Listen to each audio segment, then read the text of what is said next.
سلامونه ملګرو. د هیواد نیوز چینل ته ښه راغلاست. د امریکا او وینزویلا اړیکې ولې خرابې دي او موږ تاسو به نن د دوی په تاریخي اړیکو باندې لږ بحث وکړو. د امریکا او وینزویلا اړیکې ډېرې پخوانۍ دي. امریکا په 1830 کال کې وینزویلا په رسمیت سره وپېژندله او له هغه وروسته دواړو هیوادونو په تیلو، سوداګري او ډیپلوماسي کې نږدې اړیکې پیدا کړلې.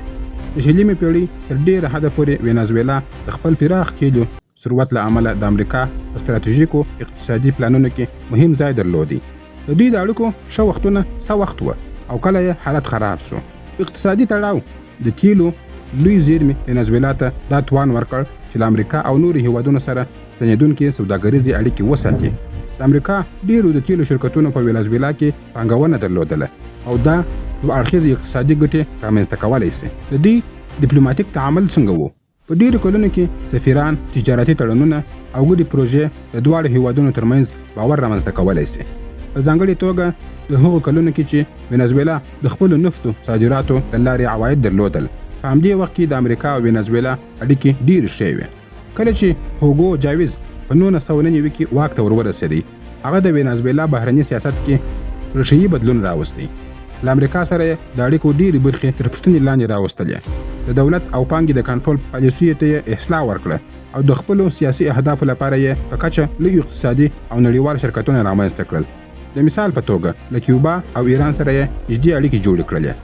دا دور د دواړو هیوادونو ترمنځ لومړی توند اختلافونه پیل کړل او د دوی دواړو ترمنځ اړیکې خرابې شولې.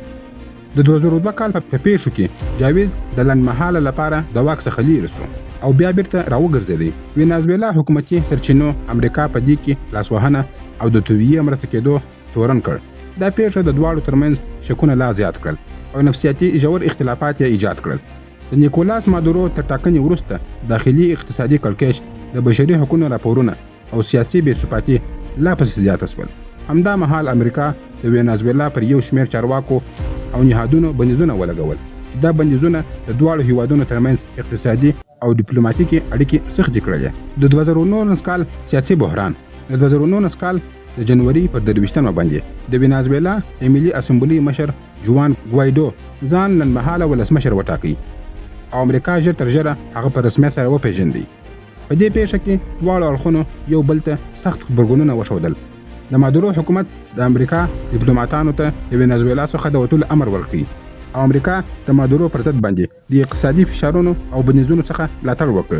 دا پړاو د اړیکو تر ټولو ژوره بې باوري رامنځته کړله. امریکا د وینزویلا پر ضد یو لړ ټاکلي بندیزونه یعنی ټارګېټډ سنکشنز او په یو شمېر وختونو کې یې سکتوري بندیزونه وړاندې کړل په تیلو، بانکداري او د چارواکو پر شتمنیو باندې. دا بندیزونو یو موخه درلودله چې د مادورو حکومت تر فشار لاندې راولي او د ګوایډو په شمول اپوزیسیون ته سیاسي لاره هواره کړي. دې بندیزونو د وینزویلا اقتصاد نور هم کمزوري کړي.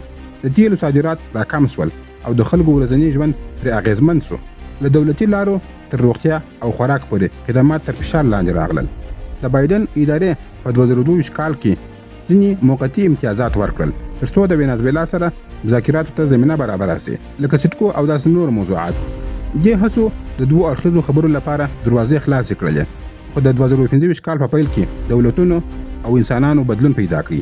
د امریکا په پالیسۍ کې سختي راغلې او د تیلو شرکتونو لکه چیورون د هغو د فعالیت لایسنسونه لغوه شول او دې کار د دوی د اړیکو تودوالی نور هم زیات کړي. دا ډول پریکړې سمدستي اقتصادي اغیز لري. چاویز او مادورو او پر ضد امپریالیستي لحن لپاره مشهوره وه. امریکا بیا د لوبې بل ډول قواعد لري. امریکا اکثره په دیموکراسي سره حمله کوي او په نړیوال بازار کې اکثره خلک د دې دیموکراسي ملاتړ کوي. دا بنسټیز تضاد اکثره وختونه سیاسي اختلافاتو ته لاره هواروي. وینزویلا د تیلو له امله د بهرنیو متحدینو لکه روسیه او چین لخوا هم غوښتنه لري. امریکا د دې لپاره ستراتیژیکه علاقه درلودله چې دا انرژي منابعو امنیت تضمین کړي. کله چې دواړو هیوادونو ترمنځ سیاسي ستونزه رامنځته شي، د تیلو صنعت ژر تر ژره اغېزمن کیږي. چین، روسیه او د سیمې نور ځواکونه د وینزویلا په قضیه کې ډېر مهم رول لري. روسیه او چین د مادورو حکومت ته سیاسي او اقتصادي ملاتړ برابر کړی وو. دا د امریکا لپاره نور هم ستونزمن فکتور وو. په راتلونکي کې درې بنسټیزې لارې امکان لري. اول، نرمښت او مذاکرات یعنی د اړیکو ښه کېدل. که وینزویلا اصلاحاتي ګامونه پورته کړي، په ځانګړي ډول د شفافو انتخاباتو او د بشري حقوقو په برخه کې.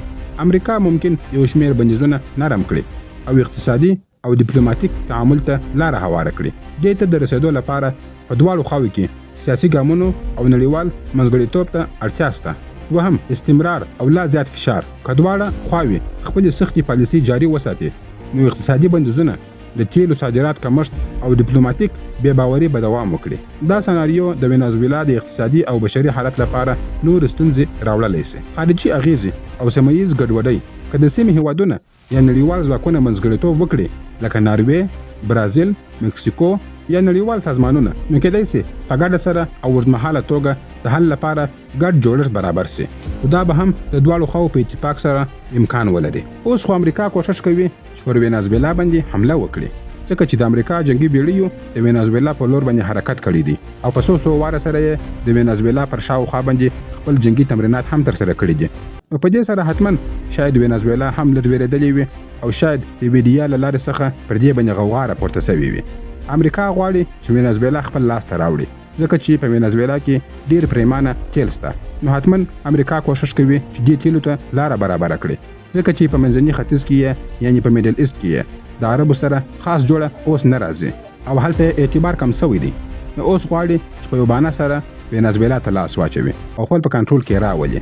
یا د جنگ له لارې څخه او یا هم دې کولی شي چې د هغوی ولسمشر بدل کړي یو نوی حکومت راولي چې د امریکا په اشاره سره وچلیږي.